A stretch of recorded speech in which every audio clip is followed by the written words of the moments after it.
Bonjour chers téléspectateurs et téléspectatrices, loué soit Jésus-Christ. Bienvenue au rendez-vous des héros de la foi. Aujourd'hui 15 avril, l'église commémore Sainte Anastasie et Basilisque. Les saints de Dieu s'avancent vers le roi des cieux, à l'osigne de joie, il célèbre sans fin celui qui donne. Anastasie est née au 1er siècle à Rome dans une famille chrétienne très dévouée. Dès son enfance, elle chercha à vivre pleinement la vie de Jésus et devient disciple de Saint Pierre puis de Saint Paul. Basilisque, chrétienne étrangère, ayant grandi à Rome, fut son amie et devient également disciple des deux apôtres grâce à l'exemple et à la persuasion d'Anastasie. Toutes deux vivaient dans la prière, l'étude de la Sainte Écriture et des œuvres de charité.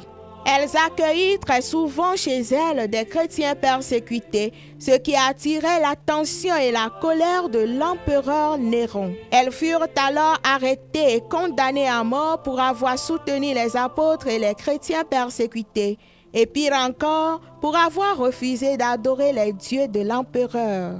Avant leur exécution, elles furent torturées. On leur arracha la langue, on leur racla la peau avec des crochets et on leur coupa la poitrine et les pieds. Malgré ces souffrances, elles refusaient toujours d'abjurer leur foi chrétienne et ne cessaient d'inviter l'empereur Néron et ses partisans à la conversion.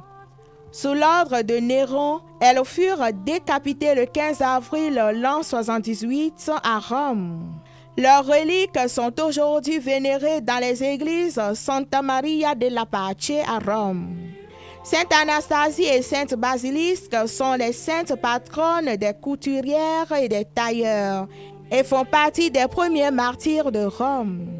Bien-aimés dans le Seigneur, demandons aujourd'hui à Sainte Anastasie et à Sainte Basilisque de prier pour tous ceux qui sont sous leur patronage, de prier pour tous les chrétiens persécutés dans le monde entier. Et qu'elle prie spécialement pour toi, ma soeur, mon frère, qui fête ton anniversaire, ta fête patronale ou un événement spécial en ce jour. Très bonne fête à toi. Merci et à demain pour une autre histoire des saints.